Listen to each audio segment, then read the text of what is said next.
नमस्कार, मैं निकेत दीक्षित स्वागत करता हूं आपका आचरण न्यूज की खास पेशकश ब्रेकिंग ग्राउंड में। भारत ने अब चीन की जगह जॉर्डन और रूस से भारी मात्रा में फर्टिलाइजर खरीदना शुरू कर दिया है। क्यों?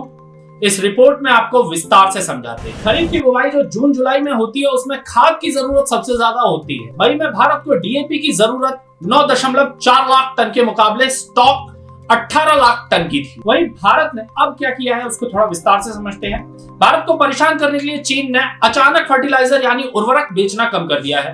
दूसरी तरफ वैश्विक बाजार में उर्वरक की कीमतों में भारी उछाल गया है, दाम आसमान छूने लगे हैं।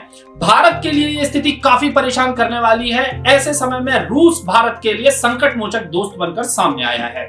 रूसी राष्ट्रपति व्लादिमीर पुतिन ने खुद खुलासा किया है कि फर्टिलाइजर भेजने के लिए अनुरोध सीधे भारत की टॉप लीडरशिप की तरफ से आया था और रूस ने भारत की जरूरतों को पूरा किया।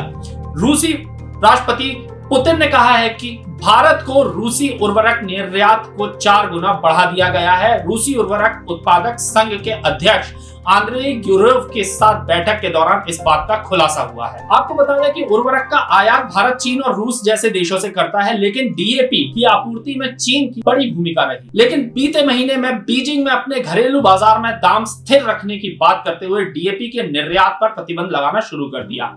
उसने भारत को डीएपी की सप्लाई कम कर दी, जिसका नतीजा ये हुआ कि डीएपी की कीमतें $630 प्रति टन से बढ़कर $800 प्रति टन तक पहुंच गई। भारत में डीएपी की बिक्री सरकारी मूल्य 1350 रुपए प्रति 50 किलोग्राम हो गया, लेकिन खुद बाजार में ये महंगी मिलती है तो सरकार पर भारी सब्सिडी का बोझ इससे बढ़ जाता है। राष्ट्रपति पुतिन ने खुलासा करते हुए कहा है कि फर्टिलाइजर भेजने को लेकर गुजारिश भारत की टॉप लीडरशिप की तरफ से। वहीं रूस की सरकारी न्यूज एजेंसी आरटी इंडिया ने कहा है कि प्रधानमंत्री मोदी ने पुतिन की बात करते हुए फर्टिलाइजर सप्लाई बढ़ाने की मांग की थी और पुतिन ने रूसी उर्वरक उत्पादक संघ के अध्यक्ष आंद्रेई गुरिएव को भारत की मांग को पूरा करने के लिए आदेश दिए थे। आंद्रेई गुरिएव ने पुतिन के साथ बातचीत के दौरान कहा कि भारत की सभी मांगों को पूरा कर दिया गया है। रूस ने इस संकट में 4 गुना ज्यादा फर्टिलाइजर भारत को भेजा है। आरबीके की रिपोर्ट के मुताबिक भारत ने यूरोपीय यूनियन की तरफ से लगाए गए रूसी विरोधी प्रतिबंधों के बावजूद सप्लाई बनाए रखी है और जुलाई 1 से पहले बड़े स्तर पर फर्टिलाइजर का आयात किया गया। Indian institute of public administration ने मीडिया को बताया कि भारत और रूस रक्षा, ऊर्जा और कृषि उत्पादों जैसे क्षेत्रों में ऐतिहासिक रूप से समृद्ध सहयोग साझा करते हैं। क्रेमलिन और राइसिना हिल के बीच 2024 और 25 का व्यापार 68 अरब डॉलर के मजबूत स्तर पर है और सेवा व्यापार भी अभूतपूर्व रहा है। रिपोर्ट में कहा गया है कि भारत ने अब चीन की जगह जॉर्डन और रूस से भारी मात्रा में फर्टिलाइजर खरीदना शुरू कर दिया। हिंदुस्तान टाइम्स की एक रिपोर्ट के मुताबिक खरीफ की बुवाई जो जून जुलाई में होती है उसमें खाद की जरूरत सबसे ज्यादा होती है। मई में भारत को डीएपी की जरूरत 9.4 लाख टन के मुकाबले स्टॉक 18 लाख टन का चाहिए था, लेकिन पिछले साल के मुकाबले शुरुआती स्टॉक में 42% की गिरावट देखी। रूस की मदद से भारत को अब आवश्यक स्टॉक हासिल हो सका है। पंजाब जैसे राज्यों में जहां गेहूं और धान की खेती बड़े पैमाने पर होती है, वहां भी खाद्य संकट की वजह से खेती रोकने की नौबत आई है।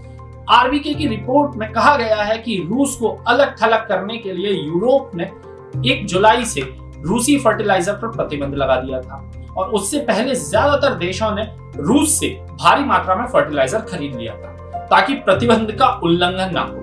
लेकिन भारत ने प्रतिबंध लागू होने के बाद भी रूस से खाद खरीदना जारी रखा है। अब देखना यह है कि भारत का इस व्यापार पर वेस्टर्न देशों पर क्या असर। क्या अमेरिका और यूरोपीय संघ भारत से नाराज होंगे? क्या उनकी नाराजगी से भारत रूस से ये डीएपी की खाद खरीदना जारी रखेगा? देखना होगा आगे। आप जुड़े रहे आचरण न्यूज के साथ। मैं मिलूंगा एक नई खबर के साथ, तब तक के लिए मुझे दीजिए इजाजत। नमस्कार। देश दुनिया की सभी खबरें देखने के लिए जुड़े रहिए आचरण न्यूज से। आचरण न्यूज, हर कदम आपके साथ।